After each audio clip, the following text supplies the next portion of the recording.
February महिन्यात 500 वर्षांनी पंचग्रही समसप्तक राजयोग तयार होतोय आणि 9 राशींचं या महिन्यात कल्याणच कल्याण होणार असल्याचं सांगितलं जात आहे.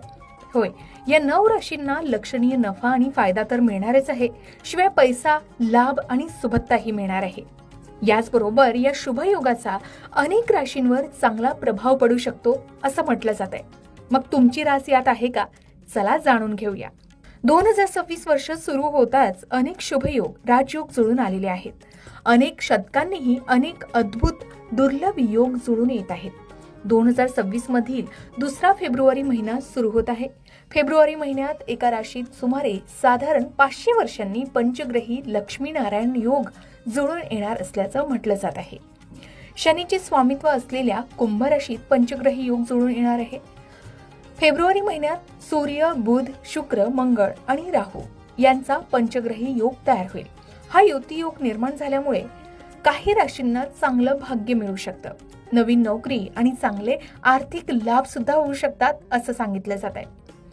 आत्ताच्या घडीला मकर राशीत चतुर्ग्रही योग जुळून आलेला आहे, परंतु कुंभ राशीत जुळून येणारा पंचग्रही योग विशेष मानला जात आहे, कारण या राशीत राहू विराजमान आहेत. तसेच या सर्व ग्रहांचा सिंह राशीतील केतूशी समसप्तक योग जुळून येत आहे. मग कोणत्या राशींवर कसा प्रभाव असू शकेल तर बघूया. पहिली रास आहे मेष रास. मेष राशीसाठी पंचग्रही योगाची निर्मिती अनुकूल ठरू शकेल. या काळात उत्पन्न लक्षणीयरित्या वाढू शकते. करिअरमध्ये प्रगतीची चिन्हे आहेत. या काळात काही चांगल्या बातम्या मिळू शकतात. स्थिरताही मिळेल. या काळात भविष्यातील योजना यशस्वी होण्याची शक्यता आहे. गुंतवणुकीतूनही फायदा होईल. शेअर बाजार आणि लॉटरीमधून फायदा होऊ शकतो. त्यानंतर मिथुन रास. मिथुन राशीच्या लोकांना सकारात्मक लाभ मिळू शकतात. या काळात नशिबाची साथ लाभेल. व्यवसायात फायदेशीर संधी मिळते. तीर्थयात्रेला जाण्याची संधी मिळू शकते. या काळात एखाद्या धार्मिक किंवा शुभ कार्यक्रमात सहभागी होऊ शकता. नोकरी करणाऱ्यांसाठी तर हा काळ अनुकूल राहील. जोडीदारांसोबतचे नाते दृढ होईल. या काळात कुटुंबात आनंद आणि समृद्धी राहील.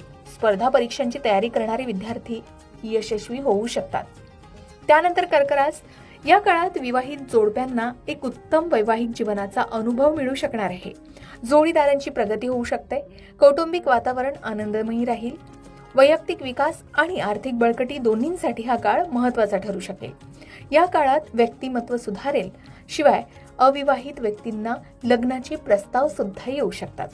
त्यानंतर सिंह रास. सिंह राशीसाठी पंचग्रही योग फायदेशीर ठरू शकतो. या काळात वैवाहिक जीवन अद्भुत राहील. प्रशासकीय, सरकारी किंवा राजकीय क्षेत्रात काम करणाऱ्यांना महत्त्वपूर्ण फायदे मिळू शकतात. त्याचबरोबर या काळात कामाच्या ठिकाणी